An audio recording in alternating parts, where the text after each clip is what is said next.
Hey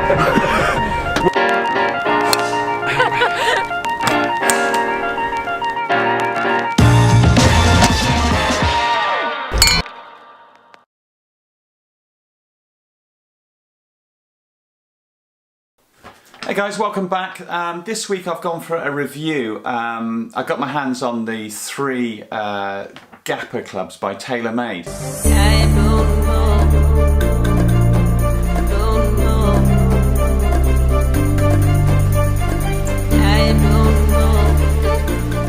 Right, here we are at Ross-on-Wye Golf Course. We're back here again. I'm always here, in and out all the time. And with my good mate, James Dobbs.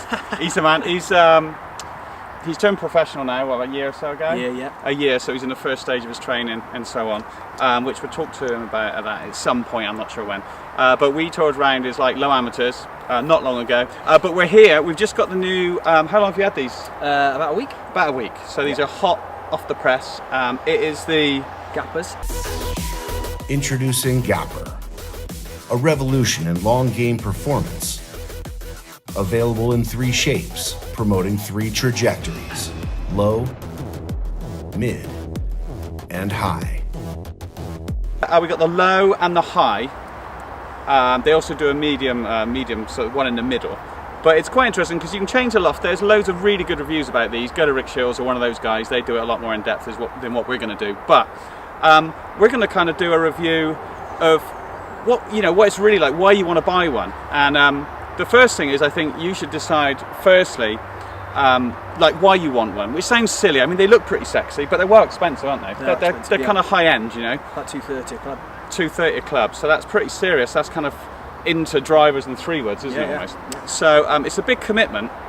Now, if you just like shiny things like me, that's completely fine. But do you really need one? You want to work out, firstly, maybe the gap that you might or might not have.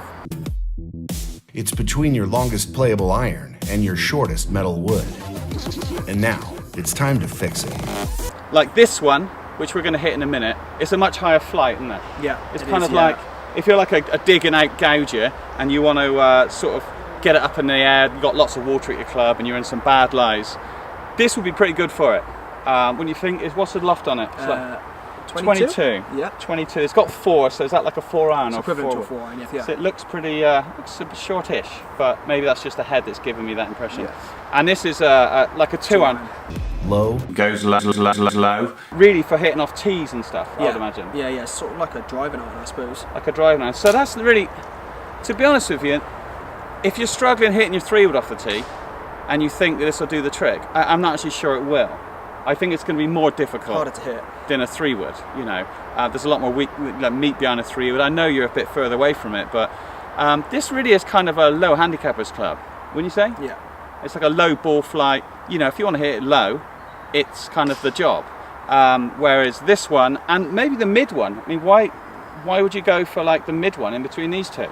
The only difference between these two is the centre of gravity is different, so that's closer towards the face, hence why the bottom it's is getting a lot technical thinner. On me already. And then that one is a hybrid, so it's obviously pushed further back. Okay. That's why that one's easier to hit higher.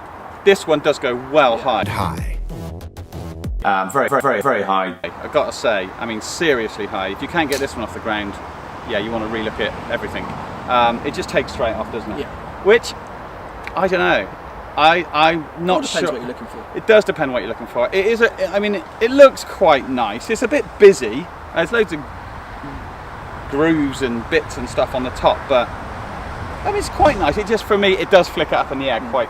And these are regular shafts, so the shots we're going to hit in a minute, we're going to do it with not full out swings. So those of you out there that like watch the Rick Shields and those guys, I mean, they're swinging it at 110 mile an hour. There's a very good chance that you're not swinging it at 110 mile an hour. I would imagine, let's just take a guess, the average is probably 90 or something?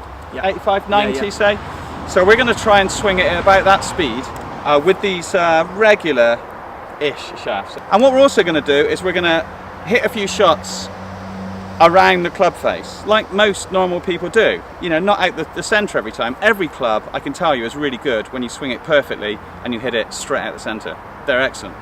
But for everybody else in the world, you know, we've got to put up with what the sweet spot, what's going to happen to the ball when we hit it right out the toe, or right out the heel, or maybe right at the bottom. What does it feel like? I don't know. We'll give you an idea. We're going to hit a few, and then and then we'll get back to you in a second. Would you say? Yeah, a couple, shall we?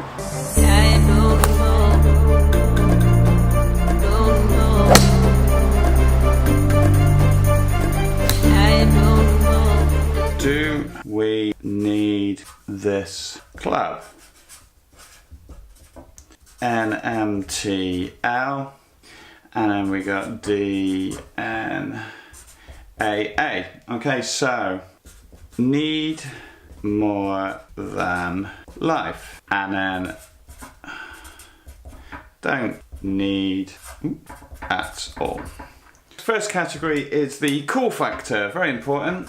Cool factor, and then we've got smash factor, and then we've got reality check.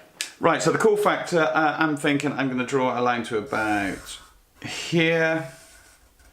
It's pretty good. This is the pluses. It's pretty good. It's expensive. Okay, so that's good as far as cool factor is concerned. Tiger was using one, which is good. It's in a sexy black, so that's cool. And it's hot off the press. Hot off the press, they're all good things. And now we've got the negatives. These are the minuses. It's that black colour, which marks, and it's a bit chunky. Okay, now we're gonna look at the smash factor. This is quite important as we, it performs well, which is good. Solid flight and bearable misses. So they're all good things. I would say the bad part about this is it does feel a bit soft and it sounds dead. So that's the things I've got. We've got the cool factor. That's one reason for obviously getting it. It's quite nice to get your new toy and you know, the new club.